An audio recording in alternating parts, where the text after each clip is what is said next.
Dr. Fred Zulli himself, and he is the CEO of Mibel Biochemistry. Dr. Fred Zulli, welcome to our platform now. Hello. So I'm really pleased to reconnect with Phytoscience. As Juan Sriel already mentioned, we can look back to 10 years collaboration, which was really very successful. So a very warm welcome from Switzerland to the whole Phytoscience family. I hope you can hear me and see me, and that this will be a nice reconnection. And I want to congratulate first Phytoscience for this opening of the Bangkok business. And of course, I want also to thank Juan Sriel for inviting me to this event. And it's going to be my great pleasure to introduce to you a little bit information about our stem cells.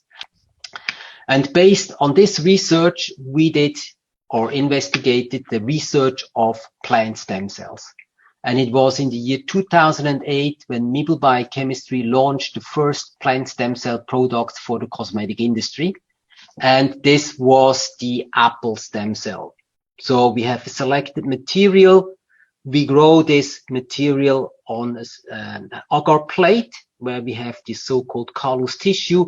And out of that, we can isolate the stem cells which deliver the beneficial effects to our body. Now, the first stem cell we did was coming from an apple. So an apple that sounds very basic, but actually our apple was very special because it was a very, very old breed which had a name Utwiler Spätlauber. So this is an apple breed from Switzerland coming from the 18th century. And this apple has some very special properties. It has a very good storability. This means this apple does age much longer and does age much slower than other apples. So this apple delays aging. And we thought, okay, if we take this apple and we isolate the stem cells from this apple, we can also delay aging in human bodies. This was our concept and it worked. So how can we prepare and make stem cells from plants? For that, we take a part of the plant. It could be the fruit, the leaf, the flower, whatever. We make it sterile and we wound it and then we incubate the material. So here we have taken the fruit on special agar plates, and the plant then, as it is wounded, will develop a wound healing tissue, which is called the callus tissue. And out of that callus tissue, we can then isolate the plant stem cells. And these plant stem cells can then be grown and multiplied to make a biomaterial, which then can be isolated and prepared to make it usable in cosmetics or in food supplements.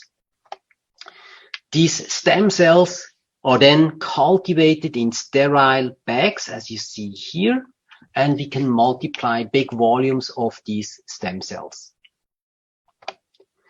Now, how does it work? How can plant stem cell have an activity on human stem cells? I have here the example of a skin stem cell. In the epidermal part, that's the top part of the skin, we have some skin stem cells. These skin stem cells then divide into the so-called transient amplifying cells and then into the keratinocytes which make up the skin. So all the green cells up here actually have derived from one single stem cell from the mother cell. And of course, we understand that this mother cell is the most important cell of the skin in our body. And we could show then that apple stem cells can rejuvenate these mother cells, these skin stem cells, and therefore rejuvenate the whole skin to have an anti-aging effect. And this story got extremely famous. So once we published this data, we had very much publicity, and we were presented in the Vogue magazine in the United States. Michelle Obama was claiming that she's using apple stem cell creams, and this made the whole thing very famous.